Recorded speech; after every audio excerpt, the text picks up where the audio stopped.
So let me talk real quick about this amendment so everybody understands what's happening in the Paris Accord. Now, ironically enough, I was actually supposed to go to that, but we were, I believe, stuck here at the time. I was going to go speak along with, at that time, Minority Leader Pelosi. And there were some points that I had concerns about at that particular moment. Now we find ourselves debating this in the committee.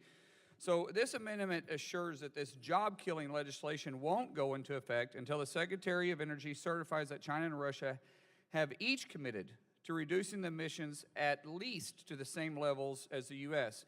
This amendment is about assuring that our rivals, because I want everybody to understand they are our rivals. There are rivals in our economy, and there are rivals around the world. Do not keep taking advantage of the United States, its consumers, its workers meaning its middle-class workers, because we're talking about manufacturing jobs mainly affected by this, and its future economic prospects. China is the world leader in CO2 emissions. China produces more CO2 emissions than the United States and the EU combined. Under the Paris Agreement, China won't peak their emissions until 2030. Now, they understand they're going to continue to increase their CO2s. Now, the United States, we've got to start cutting ours immediately, which we already do. But China, they say, well, we will, but we're not going to do it until 2030, and then we will try. Guys, this is language in the Paris Agreement. It says we will try and reduce the emissions. Not that they will, not that they agree to a certain amount. It simply says that, hey, we're not going to peak till 2030, and then after 2030, we're going to try. We're going to try to cut. But they're leading in the CO2 emissions. Russia is the world's 5th biggest emitter of CO2 emissions. Under the Paris Agreement, that just appear to be cutting their emissions by saying they will reduce emissions by 30% below the 1990 baseline. Now get this, they've agreed to cut their emissions by 30% below their 1990 baseline. But here's the kicker in the teeth, because guys, you got to understand, it's Russia we're dealing with. They're not exactly always dealing with us straight. So we should always know there's a catch. Well, there is a catch.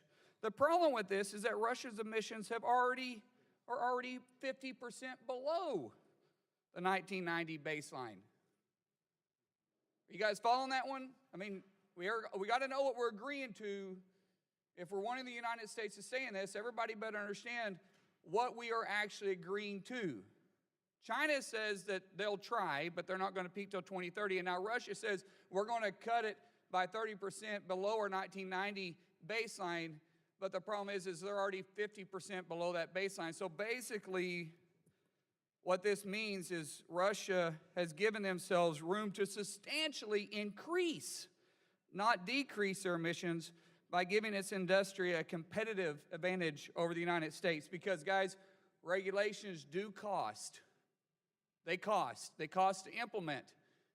They know what they're doing, and we're trying to hold ourselves in this. According to most recent report for the International Energy Agency, between 2017 and 2018 alone, global emissions of carbon dioxide increased by 560 million metric tons. China emissions increased by 230 metric tons, a little more than 40% of the world increase.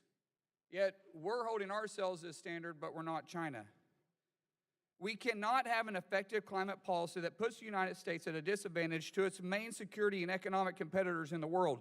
We've learned in our oversight hearings that the only way to meaningfully address the global emissions is to address the growing emissions in the developing worlds like China and Russia.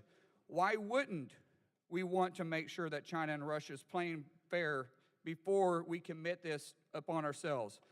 I urge us to vote yes on this amendment and secure our middle-class workers have an advantage at keeping their jobs. With that, with the